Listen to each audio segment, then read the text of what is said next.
inside Rikers Island. Why the feds had to seize control of this brutal jail. This story is a dramatized adaptation inspired by real events. Some names, places, and details have been changed for privacy. We are talking about the island that time forgot. At the edge of New York City, where the East River meets the Bronx, sits a stretch of land hidden beneath the flight path of LaGuardia Airport. It's called Rikers Island, and for nearly a century, it has stood as one of the most infamous jail complexes in America, a place that many correctional experts have described as a city of pain. Rikers was never meant to hold tens of thousands. Built on landfill and swamp soil, it was designed as a temporary solution for overcrowded Manhattan prisons in the 1930s. But over time, it became something else, a sprawling complex of 10 separate jails, each one packed beyond capacity. By the 1990s, Rikers housed more than 20,000 people on any given day. Most of them weren't convicted criminals, but men and women awaiting trial, many too poor to afford bail. According to New York City Department of Correction records, Rikers' population has always reflected deep social divides: poverty, addiction, mental illness, and systemic neglect. Reporters who visited the island often compared it to a forgotten world, where the sounds of planes overhead barely masked the screams coming from inside. Former inmates have described Rikers as a war zone. The violence was not just between prisoners, it was woven into the system itself. According to a 2014 U.S. Department of Justice report, correctional officers routinely used excessive force, striking inmates with batons or fists even when they posed no threat. The report found a deep-seated culture of violence that targeted young detainees especially. Among the most haunting cases was that of Kalief Browder, a 16-year-old accused of stealing a backpack in 2010. He spent 3 years at Rikers awaiting trial, 2 of them in solitary confinement. When prosecutors finally dropped the charges, Browder returned home broken. His suicide in 2015 sparked nationwide outrage and a wave of calls to close Rikers for good. But Browder's story was only one of thousands. Inside the walls, inmates spoke of nights filled with screams and the thud of boots on concrete. Guards called certain corridors the gauntlet, narrow hallways where fights, beatings, and ambushes happened out of sight of cameras. Some cells lacked working toilets or running water. Others were infested with rats. When federal investigators from the U.S. Attorney's Office for the Southern District of New York began examining Rikers in 2013, they discovered a pattern of systemic abuse. According to their findings, officers falsified reports to hide misconduct. Surveillance footage went missing. Inmates who filed complaints were labeled troublemakers and punished. The culture of silence extended to medical staff. Doctors working on the island told reporters they were pressured not to document certain injuries. One nurse said she saw fractures, lacerations, concussions, injuries that couldn't have happened by accident. By 2015, the crisis reached a breaking point. A federal monitor was appointed to oversee reforms under a consent decree known as the Núñez Agreement, named after a civil rights lawsuit filed years earlier by inmates who alleged routine beatings by guards. The monitor's reports painted a grim picture. Reform efforts stalled, violence continued, and morale collapsed. According to court filings reviewed by the New York Times and the City, between 2021 and 2023 more than 30 people died while in custody at Rikers, many from suicide, overdose, or medical neglect. Video evidence later showed detainees left unattended for hours, others restrained in ways that violated policy. Despite repeated promises from city officials, nothing truly changed. The mayor's office argued that Rikers could be reformed with better staffing and oversight. But the federal monitor, Steve J. Martin, warned that conditions were deteriorating faster than they could be fixed. In his 2023 report to the court, Martin wrote that Rikers remains a pervasive risk to human life, an environment where fear, chaos, and violence are normalized. That statement ignited a historic legal showdown. Should the federal government seize control of New York City's largest jail? Behind closed doors, federal prosecutors weighed the option of receivership, a rare measure used only when a local government fails to protect basic constitutional rights. It had happened before in places like California's prison health system and Alabama's mental health facilities. But never in New York. Inside Rikers, detainees sensed the tension. Word spread through the tiers. The feds were coming. For some, it meant hope, finally accountability. For others, it was a grim joke. They'd been saying that for years. One inmate told a reporter from The Intercept, "Ain't nobody coming to save us out here." Guards, too, were divided. Many said they were overwhelmed, working 18-hour shifts in dangerous conditions. Some officers were assaulted, others quit outright. The Department of Corrections' own data showed that by 2022, nearly a third of all staff positions were vacant. On the outside, activists and families of the incarcerated gathered near the Queen's footbridge that leads to the island. They held up posters bearing names of the dead, men and women who had entered Rikers alive but never walked back out. The bridge became a symbol. On one side, the city's promises, on the other, the truth no one wanted to face. In September 2023, U.S. District Judge Laura Taylor Swain convened hearings to decide whether federal receivership was necessary. The testimony was damning. City lawyers admitted the jail remained unsafe. Monitors described a system teetering on collapse. Even former correction commissioners testified that internal reform had failed. As the hearing closed, one question lingered. How did one of America's most progressive cities allow a jail to become a human rights disaster? To answer that, we have to go back to the rise of mass incarceration in the 1980s, the broken bail system, and the political deals that built Rikers into a machine too big to stop. The truth of how it all happened, and why federal control may be the only way out, lies ahead. Disclaimer: this story is a dramatized adaptation inspired by real events. Some names, places, and details have been changed for privacy. The machine they built.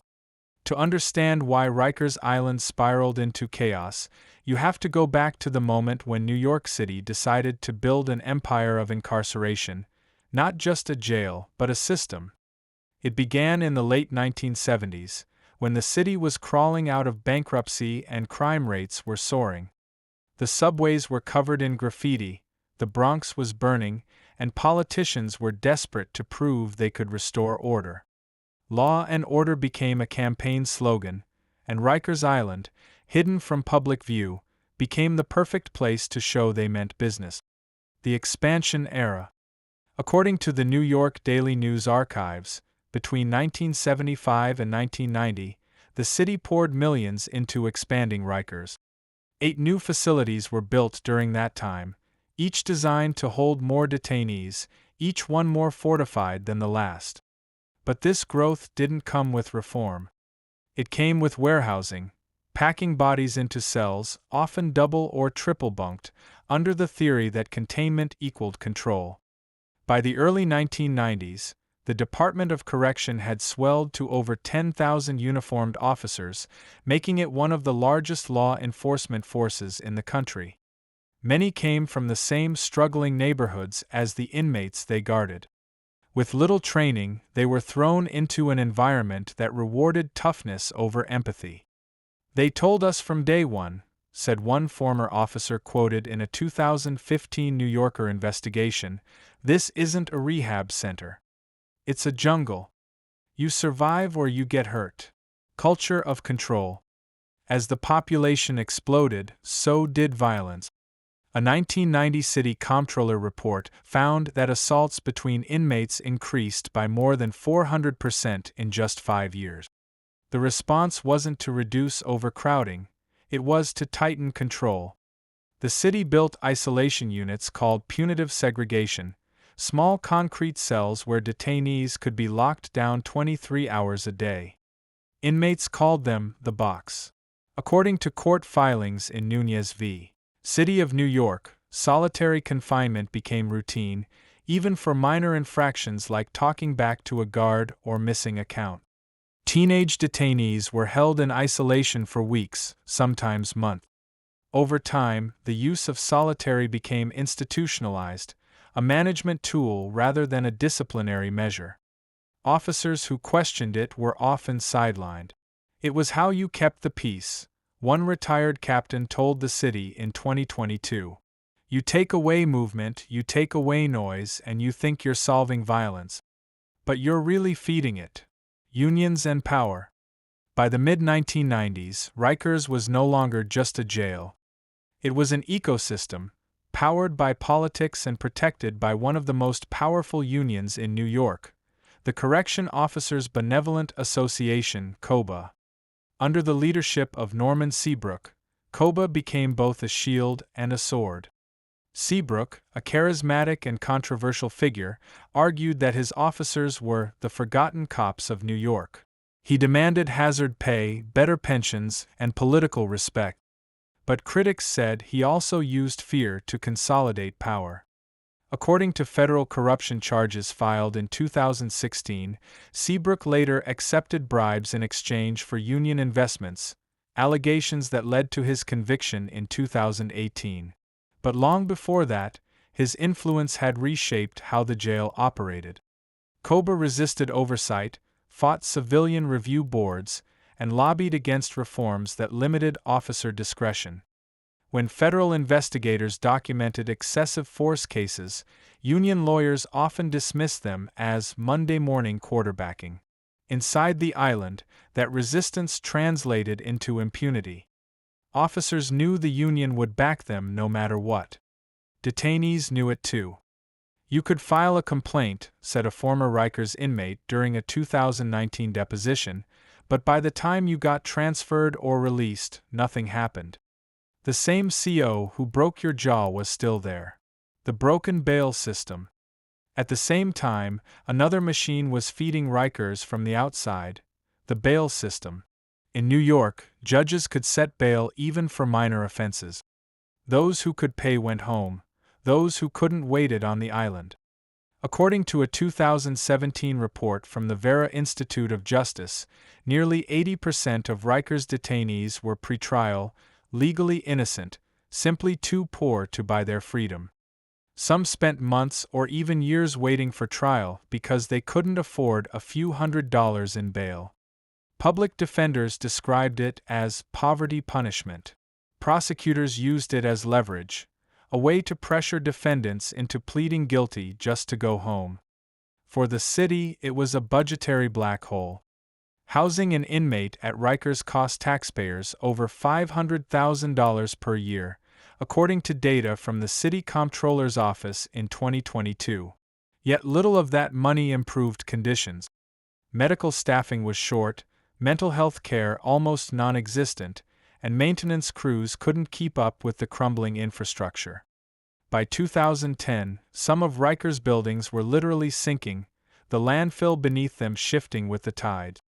Scandals and cover-up. The rot spread to every corner of the institution. Investigations by the New York Times and ProPublica revealed a pattern of falsified reports, doctored logbooks, and missing video footage after major incidents. When the Department of Investigation, DLI, tried to audit Rikers in 2014, they found officers routinely underreported use of force incidents. One internal audit uncovered more than 1,000 unreported injuries in a single year. Even worse were the fight nights, a grim phenomenon confirmed in multiple lawsuits. Inmates alleged that some guards organized fights between detainees for entertainment or to settle grudges, betting on outcomes. The city later settled several of these cases quietly, with no admission of wrongdoing. When a young inmate was found dead in 2012, allegedly after being restrained face down for several minutes, his death was ruled accidental. It took years of advocacy and FOIA requests before surveillance footage emerged showing clear policy violations. No officer faced criminal charges. Mental health and neglect. By the mid-2010s, Rikers had become, in the words of one city council member, the largest mental institution in America. Over 40% of detainees had a diagnosed mental illness, according to the city's Department of Health. Yet psychiatric staff were stretched thin, and treatment was minimal. Inmates with schizophrenia or bipolar disorder were often placed in isolation, a practice condemned by the American Psychiatric Association as cruel and counterproductive. According to court documents filed in Brad H.V. City of New York, mentally ill inmates leaving Rikers often received no medication or discharge planning. Some ended up homeless within days of release. Others reoffended, cycling back into custody. One former clinician described the atmosphere as triage in hell.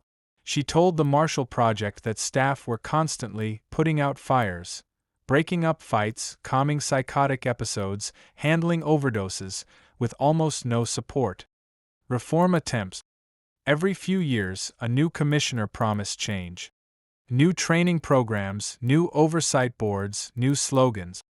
But nothing stuck. The Bloomberg administration tried direct supervision, a model emphasizing communication between officers and inmates. But without consistent training, it collapsed under the weight of staff shortages. Later, Mayor Bill de Blasio announced a plan to close Rikers entirely, a 10-year timeline ending in 2027. The proposal aimed to replace the island's decaying jails with smaller borough-based facilities. Activists celebrated it as progress, but insiders saw the flaws. No immediate relief, no solution for staff shortages, and continued overcrowding. Meanwhile, violence kept climbing. By 2021, incident reports showed a doubling of stabbings and slashings in just 2 years. Detainees armed themselves with homemade blades fashioned from metal scraps or plastic. The pandemic made everything worse. COVID-19 tore through the facility, killing both staff and inmate. Quarantines left hundreds locked in their cells for days without showers or recreation. The backlog in the courts froze releases. At one point in 2021, the jail population surged past 6,000, even as hundreds of officers were out sick.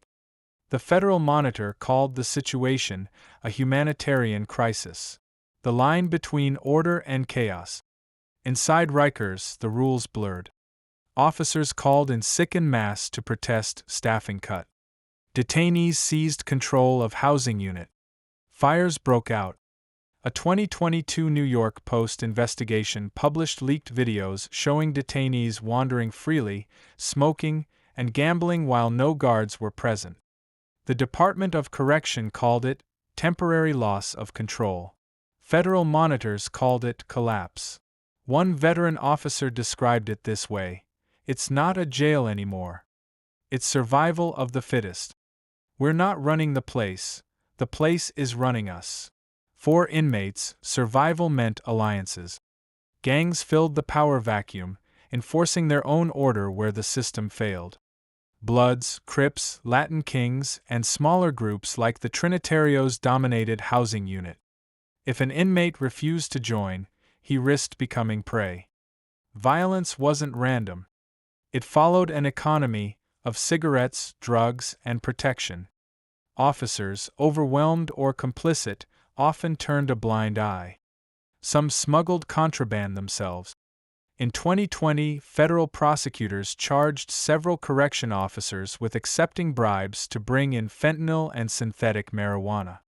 In one case, a guard was caught on camera delivering drugs hidden in food containers. Each scandal added pressure for federal intervention. Yet the city insisted it could fix itself. The politics of denial. Every administration faced the same dilemma. Closing Rikers meant confronting powerful unions, neighborhood opposition, and billions in construction costs. Reforming it meant taking ownership of its failures. So most leaders chose the middle path: incremental changes, task forces, and press conferences. According to public budget records, more than $2 billion has been spent on reform initiatives since 2015. But by 2023, the results were grimly familiar: violence up, staff morale down, and the same stories repeating. Federal Judge Laura Taylor Swain, overseeing the Núñez case, warned that continued municipal management may be untenable. The U.S. Department of Justice echoed that sentiment, stating in court filings that the city had failed to ensure constitutional conditions of confinement. Even the correction commissioner appointed by Mayor Eric Adams, Luis Molina, clashed with the Monitor, accusing him of bias and exaggeration. The dispute only deepened the impression that the system was at war with itself. Meanwhile, people kept dying. Between 2021 and 2023, at least 32 detainees lost their lives on Rikers Island, the highest toll in a quarter century. Some deaths were from suicide, others from untreated medical emergencies. Each time, officials promised an investigation. Each time, the headlines faded. A system beyond repair. By late 2023, the situation reached a tipping point. Federal prosecutors filed a motion asking the court to consider appointing a receiver, a neutral authority who would take control away from the city. It was the same remedy once used in Alabama's brutal prison system and California's overcrowded jails. Supporters of receivership said it was the only way to break the cycle of corruption and neglect. Opponents called it a political stunt. But behind the legal arguments was a deeper truth. Rikers had become too broken to fix from within. Its problems weren't just structural, they were cultural, rooted in decades of fear, denial, and misplaced priorities.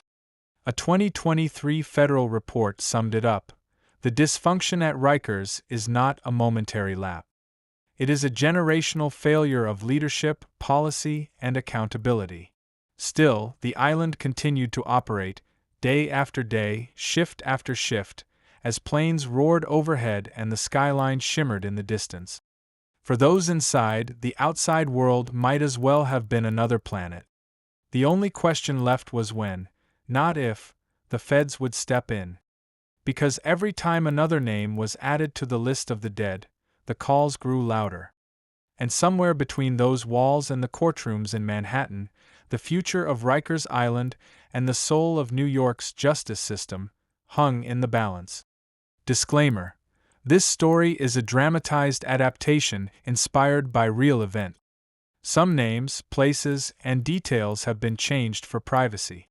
When the feds arrived, for decades, Rikers Island stood as New York City's shameful open secret, too dangerous to ignore, too politically costly to fix. But in 2023, that fragile balance finally shattered. The turning point. It began quietly, inside a Manhattan courtroom lined with marble columns and federal seals. On one side sat lawyers for the city, polished, exhausted, and defensive. On the other, representatives from the U.S. Department of Justice and the Office of the U.S. Attorney for the Southern District of New York, holding years of evidence. Broken bones, falsified logs, and the death reports no one wanted to read. At the center of it all sat Judge Laura Taylor Swain, the federal jurist who had presided over the Núñez consent decree for nearly a decade. She had watched the city promise reform after reform, each one collapsing under its own bureaucracy. Now she was out of patience. The issue before this court, she said, is not whether Rikers can improve, but whether it ever will. Those words carried the weight of history.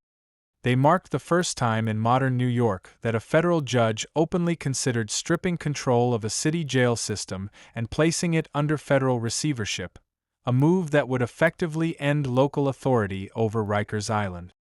The case for receivership federal prosecutors began by outlining the evidence. According to Monitor reports and court filings, the Department of Correction had failed every measurable benchmark: use of force incidents, medical care, supervision, suicide prevention, staffing, and inmate safety. Videos played in court showed officers beating handcuffed detainees, ignoring overdosing inmates, and walking past cells filled with trash and human waste.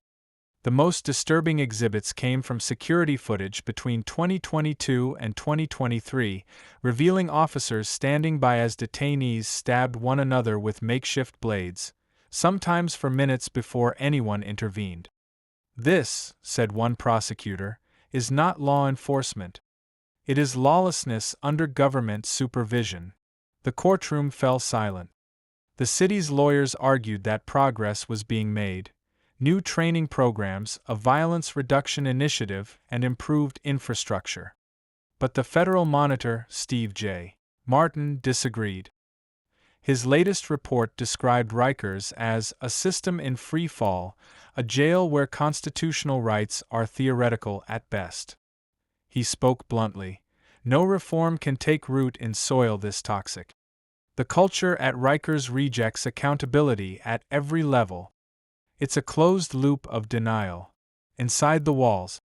While the hearings unfolded downtown, life on Rikers went on, chaotic, unpredictable, and deadly. According to internal DOC data obtained by the city, 3 more detainees died during the months the hearings were underway. One from suicide, another from overdose, and one found unresponsive in a shower stall that had no functioning camera. The staff was unraveling too. More than 2,000 correction officers called in sick that summer, some citing stress, others fear. Those who showed up were often forced to work double shift. A former captain, speaking anonymously to Gothamist, described morale as beyond collapse. "We're not correctional officers anymore," he said. "We're containment officers. Our job is to keep the system from literally burning down." In one unit, detainees set fire to mattresses after a week without recreation time. In another, a fight over a cell phone left 2 men hospitalized. Even the simplest tasks, delivering meals, distributing medicine, became logistical nightmares. When the feds demanded daily incident logs, the Department of Corrections struggled to produce accurate data. Records contradicted video evidence. Some files were missing entirely. According to prosecutors, that pattern suggested not incompetence, but deliberate concealment. It was the same story reformers had been warning about for years. Rikers wasn't just mismanaged. It was actively resisting oversight. The decision. By late summer 2023, momentum had shifted. Civil rights attorneys representing detainees, the plaintiffs in the original Núñez case, formally petitioned for receivership. They argued that the city's failures were so entrenched that no local authority can restore constitutional compliance. The Justice Department agreed. In their brief, prosecutors cited decades of precedent: federal receiverships in California for medical care, Alabama for mental health, and Mississippi for juvenile detention. Each case had one thing in common: a local government unable or unwilling to protect the rights of those in its custody. When Judge Swain asked whether receivership meant federal marshals taking over the island, the answer was no, not directly. A receiver would be appointed to run the jail system independently, reporting to the court instead of the mayor. The city would lose operational control but still foot the bill. To many, it was an extraordinary humiliation. To others, it was the only hope left. City Hall pushed back hard. Mayor Eric Adams argued that local control is essential for accountability, and that federal takeover would create confusion, not reform. Behind the scenes, political aides warned that losing Rikers could weaken the city's negotiating power with police and correctional unions. But for reform advocates, those were excuses, echoes of the same bureaucratic paralysis that had kept Rikers open for decades. The human cost as the hearings stretched on, families of the deceased filled the courtroom's public benches. They held photographs. Sons, daughters, brothers, people who had entered Rikers for minor charges and never came out. One woman, identified only as Mrs. Alvarez, told reporters that her 25-year-old son had died from an asthma attack while waiting for medical care. He was calling out for help, she said, and no one came. The official cause of death: natural causes. But according to a later report by the city's medical examiner, the response time violated departmental policy by over 30 minutes. Her voice trembled as she looked toward the city's attorneys. How many of us have to bury our children before someone loses their job? That moment, captured by the New York Times, became symbolic, a raw embodiment of the moral reckoning unfolding in real time. For the first time, mainstream America saw Rikers not as a distant penal island, but as a mirror reflecting the nation's failure to balance justice and humanity. The federal intervention. On October 2, 2023, after months of deliberation, Judge Swain issued a landmark ruling.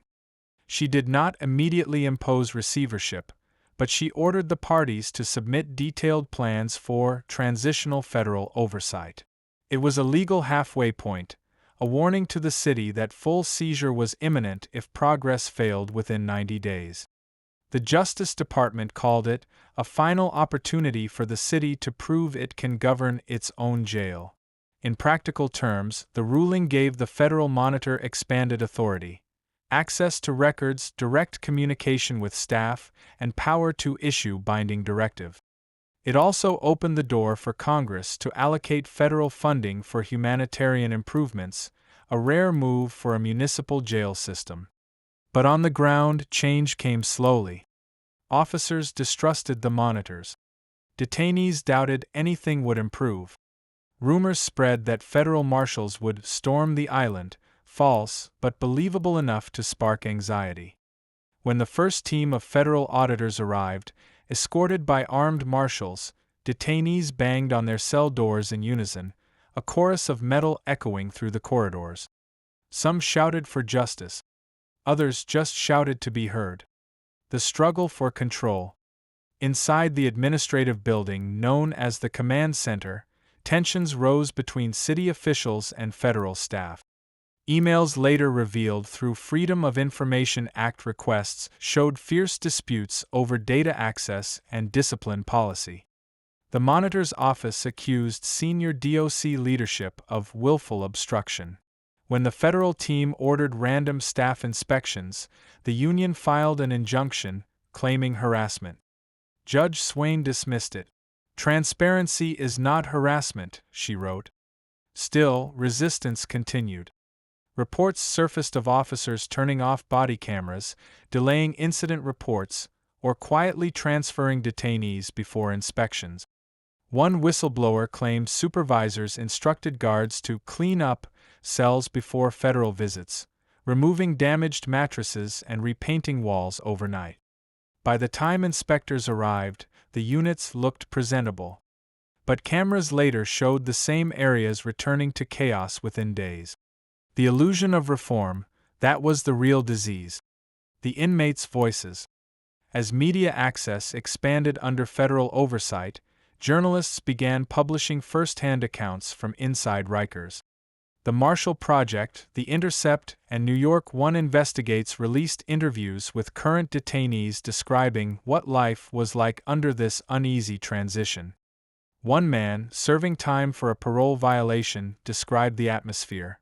"They come with clipboards and cameras, but when they leave, it's back to the same thing. We don't trust nobody.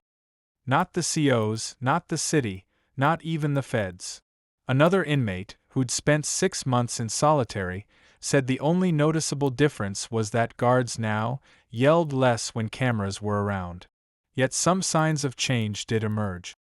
Medical response times improved in certain units. Suicide prevention teams were expanded. And for the first time, detainees could file grievances directly to a federal liaison instead of through correctional staff. It wasn't much, but for some, it was the first glimpse of accountability in years. Political fallout. Outside the courtroom, the politics turned toxic. City officials accused the Justice Department of federal overreach. Advocates accused the city of moral bankruptcy. Editorial boards clashed over whether Rikers should be reformed or abolished. Meanwhile, the mayor's office doubled down on its Close Rikers by 2027 plan, an ambitious promise that now seemed impossible. Construction delays, community resistance, and skyrocketing costs had already pushed timelines back. Critics argued that the focus on closure distracted from the urgent need to fix conditions now. As one civil rights attorney put it, "You can't build your way out of cruelty. The problem isn't the building. It's the culture inside it. The uncertain future." By late 2024, the Federal Monitor's reports showed modest progress, fewer deaths, marginally lower assault rates, but still unacceptable levels of violence. The Department of Justice signaled that full receivership was still on the table.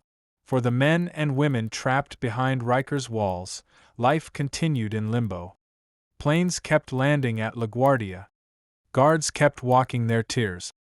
The skyline of Manhattan remained visible, close enough to see but too far to reach. Every so often, a rumor spread through the housing units: "They're shutting it down next month." It was never true. But hope, even false hope, was currency on the island. One detainee wrote in a letter published by the city, "They say the feds took over, but the same things keep happening. Maybe what needs to change isn't who's in charge, maybe it's what this place stands for." A symbol, not just a jail. By the time federal hearings resumed in 2025, Rikers Island had become more than a correctional facility. It was a symbol of everything broken in America's criminal justice system. A place where poverty, race, bureaucracy, and politics collided with devastating consequences. According to the Bureau of Justice Statistics, New York City spends more per inmate than any other jurisdiction in the nation, yet maintains one of the highest rates of in-custody deaths among local jails. Rikers embodied that paradox: massive spending, minimal humanity. As reformers pushed for permanent federal control, opponents warned of an endless cycle of oversight without accountability.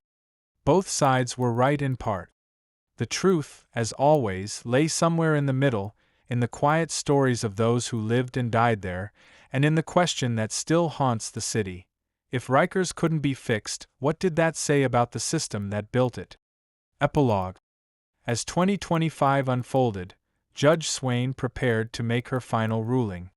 The outcome would determine not just the fate of Rikers Island, but the future of urban corrections across America.